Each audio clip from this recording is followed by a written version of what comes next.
Thank you for the opportunity to speak about removing wetlands from the PCRC calculation, which determines how many new houses a developer can build. Zoning allows different housing construction projects. I'm here to talk about two types.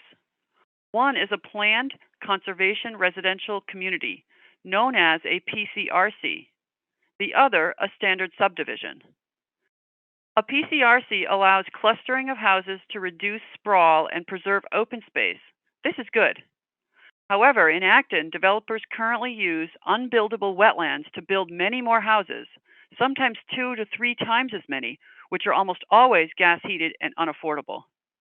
This is becoming more of an issue as buildable land becomes more scarce. Our petition, if passed, would remove wetlands from the PCRC calculation.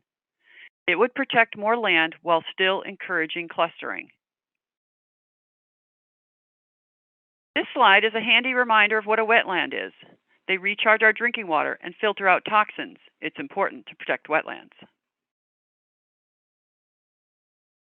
This is our first petition to remove wetlands from the PCRC calculation. This is our second petition on the same topic.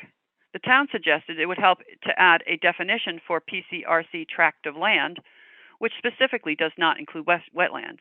We hope you'll vote for both articles, but we believe that passing one or the other will help.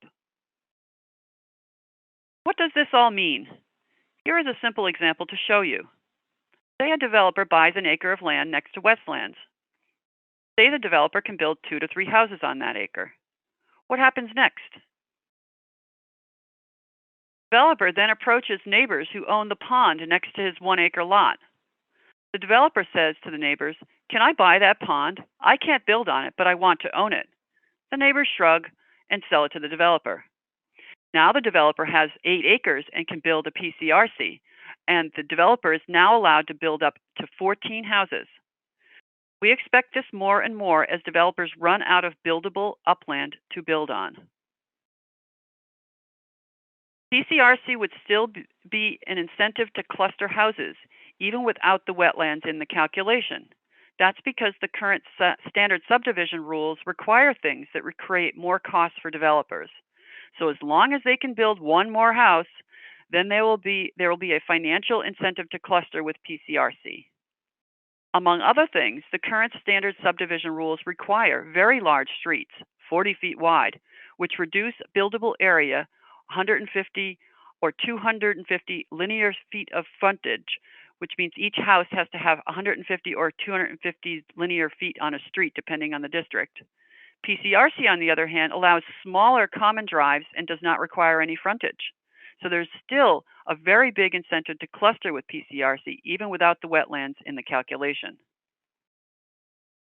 For example, at 180 Newtown Road, the developer used the PCRC bylaw to build 8 houses. If the wetlands were not included in the calculation, we estimate 5 or fewer would have been allowed. Some people say that if we don't allow so many houses in a PCRC, the developers will use the standard subdivision and it would result in sprawl. But sprawl is very difficult when there's little upland left. Let's look at 180 Newtown more closely. A standard subdivision on the left requires a 40-foot wide street or a hammerhead lot and 250 linear feet of frontage in that district per house. So only 2 houses could fit on the buildable part of the land. In this drawing, the buildable part is in yellow. So you can, and on the right, you can see the 8 PCRC houses. So you can see that only 2 houses would fit in a standard subdivision compared to 8 in a PCRC. This is not sprawl, at least on the subdivision side. But would building more houses in a cluster save land? Here's another representation. The little blue part on the right is what would be left after the unbuildable land when the developer got done with it. On the left is what we expect from a standard subdivision. Note that the land left unbuilt is much larger in the standard subdivision.